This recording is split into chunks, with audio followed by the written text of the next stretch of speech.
Biggest thing, Cass, just as I was about to throw this festival out, I have gotten the consent from the main man of Singapore, president himself from his side, saying that I am coming for this festival. Now that is a big endorsement. I was just going to say, Yes. I salute you, because that is really a big deal to have our To me, it's a president big attending. deal. To me, it's a very I mean, big that deal. deserves that Thank deserves you. a slow clap. Maybe more of a slow clap, Oh, thank you. right? Slow claps are more dramatic. Okay. Saleem, hybrid storyteller, also film director. You're also, I would say, an activist, unless you want to. Too strong a word for me, but so I have heard that people saying that you're a social activist. Yeah. And I think like anyone who wants to shed light on national issues is, whatever breed of activist they are, I think like they're still activists, but that Okay. is not your full identity, right?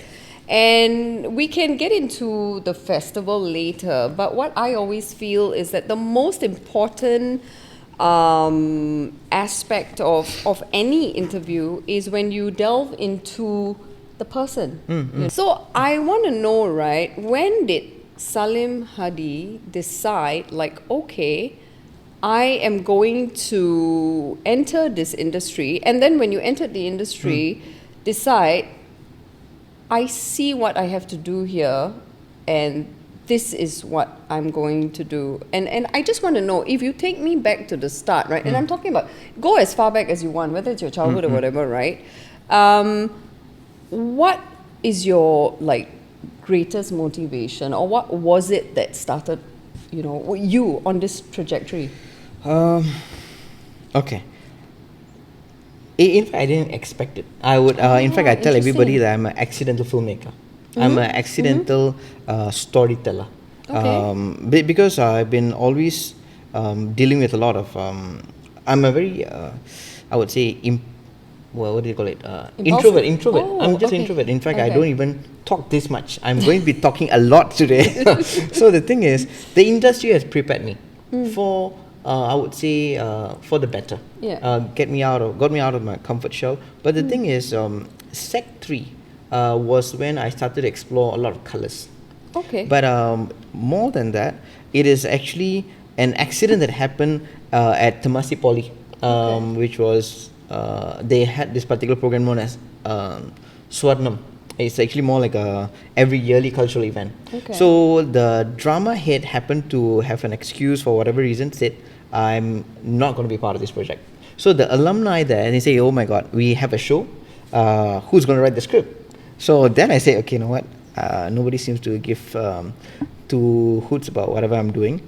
I say, okay, let me give it a shot. Oh, put your hand up, Yeah, and you so threw it's, yourself into that role. yeah, so so- that was probably the birth of Saleem Hadi, the storyteller, or the writer. I had been telling stories, but that would be when You I as a really writer? started. Yes, I started penning stuff. Okay. Then one thing led to another. Then I took on the stage as the Indian Austin Powers. Who doesn't love Austin Powers? So right? I took on that, and that kind of really got me a lot of visibility. Then to take things even more serious, I joined Ravindran Drama Group, which was at Tapak, Teluk Air Performing Arts Centre then. So RDG is how they call it. That was my founding years of me putting myself out to actually present myself as an actor to the people who were loving theatre. Okay, so storyteller, decided, okay, I'm going to start writing, and then also acting. All of this within a time span of... A good decent this evolution kept on happening. So from a graphic designer, then I became a writer, then I became an actor, then I hated the way directors were dealing with me, and I don't want to go there. That's a whole other story, because yeah. I do know where you're coming from, actually. So I had a talent scout. Then eventually I started saying that, you know what, I want to direct my own narratives. Okay. I started my own film, and one thing led to another, and ta-da. Okay. I'm here, Okay. So I want to ask you, right, your identity as an Indian Singaporean, how has it shaped your perspective as a filmmaker and a director?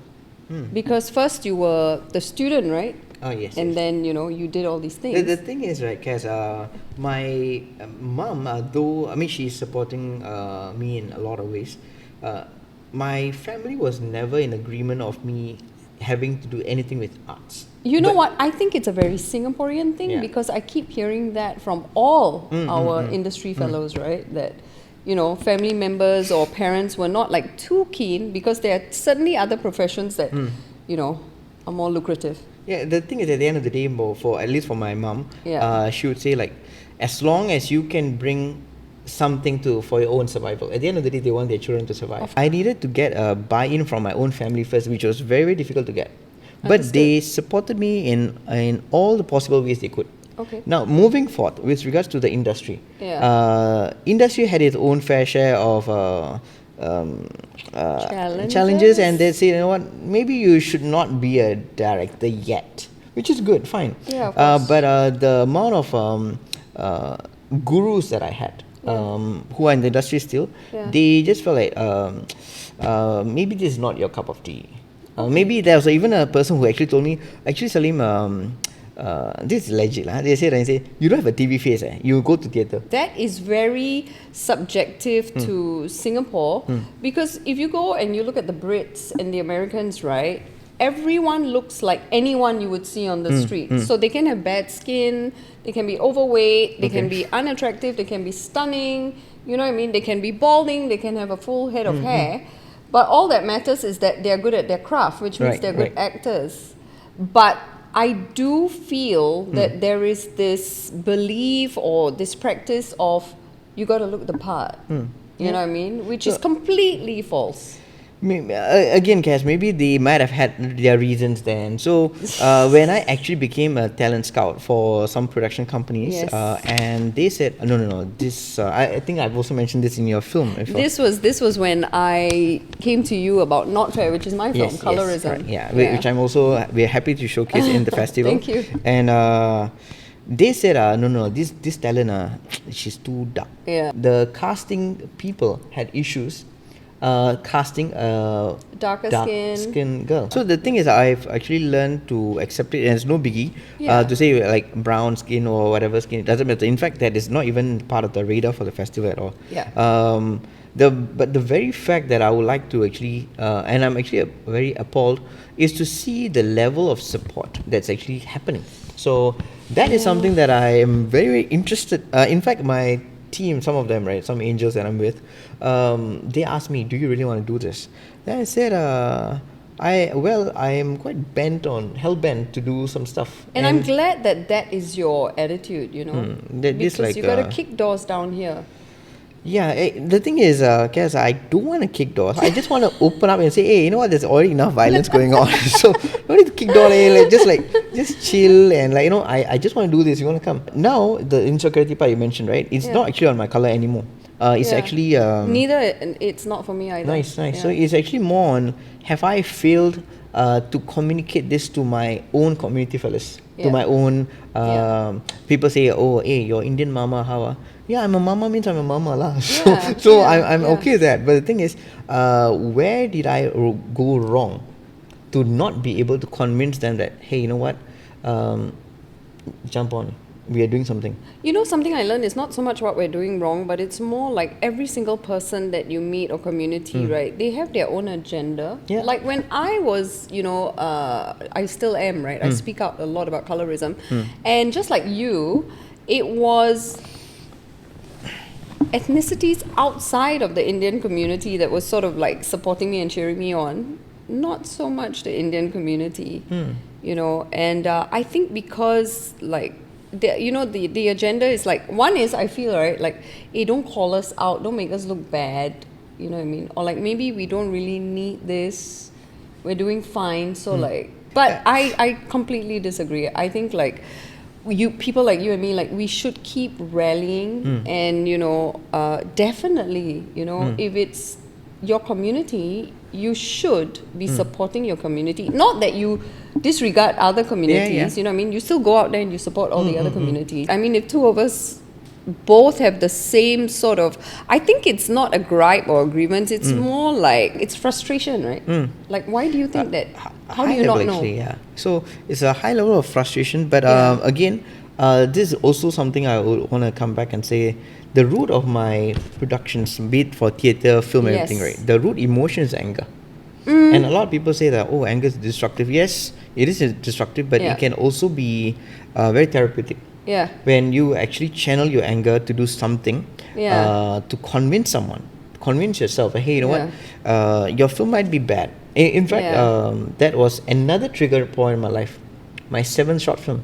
Okay. Which is after my first 6 short films did not even get a single consolation of whatever form of affirmation. Yeah. Then I said, you know what, maybe Saleem, I think you should just stick to being a graphic designer and not do any film at all. Oh, well, we're glad you didn't. Yeah, so I'm very thankful that I did as well. And did continue with the film because that one particular film, which is about 3 minutes documentary, I sent to overseas, and they gave me some form of affirmation. That particular moment kept on saying that, okay, even if you don't have an audience that will resonate with your content, so be it. Yeah. I'm not gonna try anything at all to convince them, but let's move. Yeah. So one thing led to another, and the number of films that kept on coming out from me, be it good or bad, I had some strong sentiments to tell a story visually. Yes. I want to go back to like your vision for the festival, right? So, what is it that you're hoping to achieve? Because I think that when you can identify that very clearly, like at the end of all of it, right, what is it that you're hoping to achieve? And you know, maybe when you can answer that with a lot of clarity, that might make you feel that, you know, you're not doing anything wrong. So like one of the things I am telling to a lot of people is iBFF is not a festival solely for Indians. That's how I tell them. What does iBFF stand for? So which is indBOX Film Festival. So indBOX is actually coined between 2 words. One is IND stands for Indian, BOX stands for box office. Okay. So we coined it together in 2018. If you would ask me what's the success of the festival, is actually to have a lot more non-Indians in my screening. Okay. In my workshops, in my demonstration sessions, in my panel discussions. Okay, but why do you want that? Because what is it that you are hoping to achieve? Okay. One of the things that I was actually told is, hey, your mama means mama narrative, only mamas will watch. So, but to me, let alone being a filmmaker, having to watch international cinema and all that stuff, right? I was going to say that's so not true, right? Yeah, I mean, so the whole world, I'm assuming I shouldn't say that, but I personally, I love Squid Game. Okay. You know what I mean? That's not Tamil or English. So, in fact, I dare bring this back to my theatre space right now. Yes. People are asked to actually do QR codes to give feedback. Yes. Right? So when they do this feedback culture, right? Yeah. What exactly are they giving feedback for? Oh, okay, the lights are good. Oh, the costumes are nice. The acting was great. Okay. Yeah. No doubt you have the right to actually comment on anything. Yeah. But I am actually very sorry for the audience because I am not sure whether they actually have the sound knowledge to even critique certain things. Of course. This whole feedback culture, whether this feedback is actually going to add value to the art creator or not, I'm not sure. But I am actually done, in fact, for across my productions to ask people for feedback. I think that art is the one time, right, you cannot really rely on feedback because art is so subjective. Okay. How do you plan to showcase the diversity of the Indian culture within the Singaporean context? Very, very good question. The thing is, to begin with, there isn't anything that's to be very significantly known for in Singapore Indian narrative. Because we don't have enough, we don't have a platform? I dare say that there isn't a platform that's actually out there, right out to say that, okay, you know what, this particular amount of funds is actually dedicated to actually come up with, like for example, every National Day we have a song. I mean, not every, like longest of time, I was actually ridiculed to say, hey, you munne valibam. Yes, So that is one of the songs that's iconically is great, but beyond that, it took a very long time before we actually had another Indian voice song. So why am I mentioning this is because we don't have much film culture in Singapore, especially for Indian narratives. Okay. So we have English films being made in Singapore, we had Chinese films being made in Singapore with IMDA support and everything. But I can clearly just say we have only 3 short films, three feature films from a Tamil voice. Yeah. But in this untrodden narratives, we want to explore are Indians only known for this Song and dance? song and dance, which is celebrating, which is what we the Caucasians have called it musicals. Yeah. So, but are we having narratives that are actually called for like wife beaters, people who are actually drug abusers, people who are in the prisons, people who are like very. There's nothing wrong about telling stories. In fact, these stories can be done beyond this. Yeah. But are we just this? Yeah. So that's why this particular festival, right? My team and I have tried to put together some mixture of narratives. Okay. That is not only in the Tamil sector, but in the Malayalam, Kannada, Punjabi. Yes. So, how diverse, right? Yeah. You know, I mean, you can't just think that Indian is Tamil and Punjabi or you know, I mean, it's so diverse. Right. And yeah, so I'm glad that you're also going to showcase the various. Is it called dialects or is it called castes or is it called? No, I think it's dialects actually. Yeah. So within the Indian community. Yeah. So we actually have a section as well where we have Indian films done by non-Indians. Now my invitation through this festival, I'm just trying to say, hey, you know what? There's a lot of stories. In fact, I have a lot of writers who are saying that, hey, nobody's reading my books. Can you actually make this into a film, please? Yeah. Along with the other films, Cass, I'm actually having one experiment that I'm doing. I have actually successfully done. It's known as Story Morph. It's a program that I've actually put it in the festival where I actually took Tamil short stories. Okay. And I was sieving through the NLB's collection to see whether these Tamil narratives have been translated to English. So what exactly is going to happen in Story Morph is they have actually read through the short story and they are actually going to do a screenplay about it. So at the end of the day, what has happened is the Tamil short story has actually become English. Yeah. And now a non-Tamil speaking person is actually going to do a script that was originally a Tamil story. Do you feel that we've been desensitized because of social media? Because now we're just inundated with so much of content that when we keep seeing like fights and bullying and whatever, right? We've come to a point where like it's just another video. Very beautiful question. Yeah. Because why I think it's very alarming is because I have passed this teenage years. Though as much as I want to feel like I'm young. We were so fortunate, right? Yeah. Because we didn't have social media. So we were so lucky. I always think like, oh my goodness, if there were videos and cameras on me, what would have happened? Would I still be here today? You know what I mean? Yeah. It's just that they are so quick to capture those moments, right? Now coming back to the moments. Exactly. They're so quick to capture the bad moments. Why aren't you capturing the good moments that people have, right? Exactly. Why not film your friend being really generous with you? Film your friends being, your family members being like, loving and... Very true. Right? Why are you so busy trying to capture people in their worst moments? This particular moment of my mom, she was just eating her yogurt. More like what would they call it? More like curd rice. She was eating curd rice with a mango. Coming back to the festival mango, right? I'll come to that later. Yeah. She was just eating the mango and this curd rice like a baby. Okay. And I was like, she has done so much for her kids, for me, about in her 80s right now. And she was not speaking, and she was just in her moment and just eating after about 11 p.m. Yeah. She was eating, and I could not help myself but to just take my camera and just be a voyeur at that particular moment. Yeah. And I said, wow, this is the best poetry of my life. And I was just filming it, and she said, "Nada pandra?" Like, what are you doing? I said, Yeah.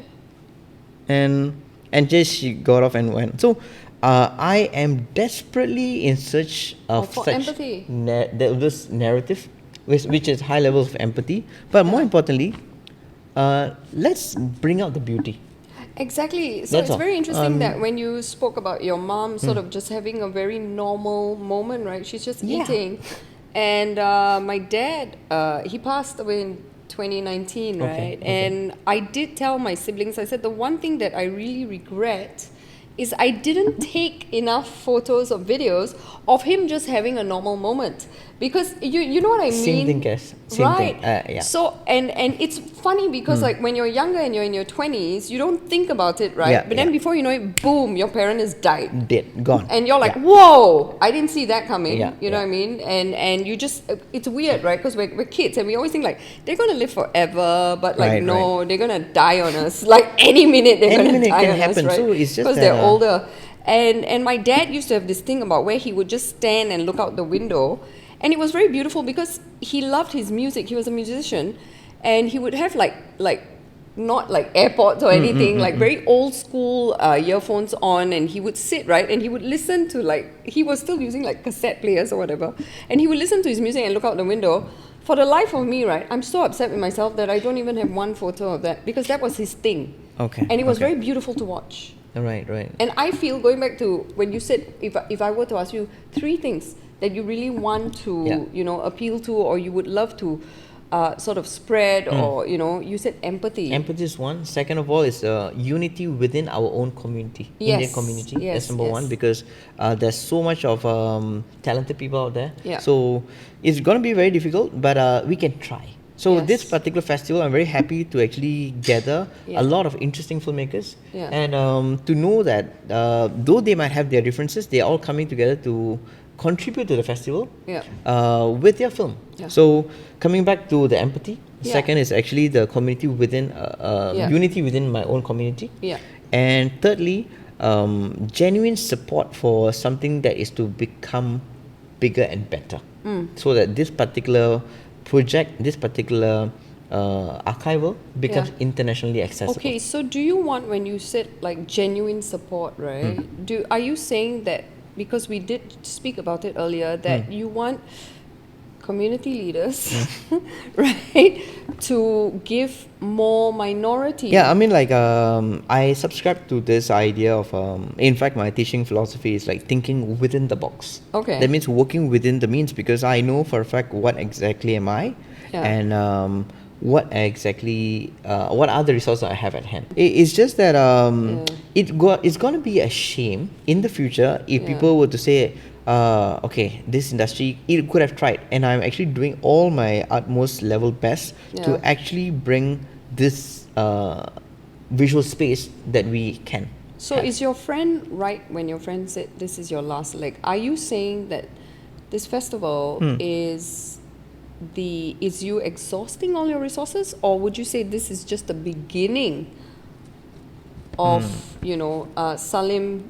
embarking on his next chapter? This is the beginning. Oh, that's because nice 10th year anniversary, which is for SITFI's 10th anniversary, I envision it happening beyond Singapore.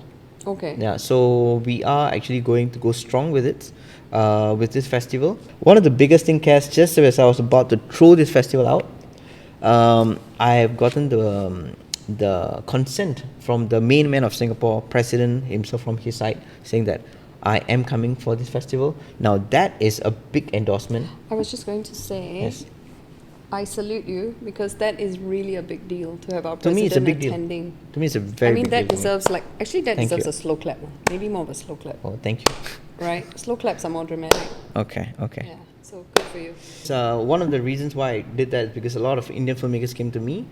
Their films was actually screened internationally, and their films was not actually shown in Singapore festivals. So you're talking about Singaporean Indian filmmakers? Yeah. Their films are actually gone to like Burma, Thailand, Africa for the matter. And they said, how come Singapore is not endorsing my films in their festivals in Singapore? Then I said, okay, you know what, guys, no worries. And this no worries conversation happened 5 years ago. Okay. Then I said, okay, give me some time, the time is now.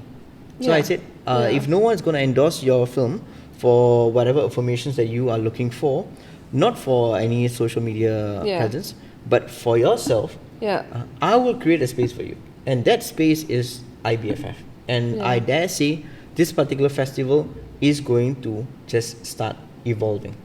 Okay, so currently where are you at in terms of resources, content, logistics? Content's locked. Volunteers is what we're looking out for. Okay, so you need volunteers. That's really volunteers. important. We definitely need funds because I cannot be eating air. But beyond Yeah. that, there are other tangibles that we need to be paying for. And you're looking for sponsors? Oh yes. we Do you have any right now? They have these community leaders that I know of, which I'm very thankful for. They said, okay, I think so they have given me a lot of directions and beautiful quotes of affirmations. This is not sarcasm. Don't look at me like that. All right, I'm not sarcastic. Okay, I'm really being very thankful for the fact that they gave me their time. Time is money. Of course. Just on a finishing note, I just want to say that I am looking for volunteers, I'm looking for funds, I'm looking for presence. A presence from people to at least shred an hour of their life. Okay, so please show up. Yeah. Please show up because with everything you said, this is not just important for the Indian community, it's really important for Singapore. Yeah. Right? A win for one is a win for all. Wow. You know? Right now, again, it's no longer about the festival is happening, as you said. It's happening right now. I just need them to show up at 3 different spaces. One is actually the festival village is actually at CFAS Annex, which is at Racecourse Lane. Okay. And second is at India Heritage Centre, where they are actually going to see films from 10 a.m. to 6 p.m. And we have NLB, we're doing National Library building. So that's pretty much. Oh, very interesting spaces as well. Because I want to intentionally make people come to spaces which are easily accessible. And you know, before we end, I went first with the colorism thing. You going first with this whole Indian festival. You know, so you have your story, I have my story. Everyone has a story. So let's just I do applaud you. I do applaud you. What is the one message that you want to leave anyone listening with, that they can take that and they can keep it and run with it as well? Try. Beautiful. I love that. That 3 letters, I didn't know it's going to be very poignant in my life. People say I'm trying to live. Last time I used to say how's life, and I used to say I'm surviving. Now I have changed it to trying. So at the end of the day, people say, you know what, I wish this wish people, it would not happen, this if. So I just said try. Yeah, try. I agree, because rejection is much better than not ever trying. So try. Anyone, you know, who's listening, beautiful word. I'm actually going to take it with me also today. You know, try. And wishing you the best of luck. Thank you so much, and I should be very thankful. Personally, I'm very thankful to this space.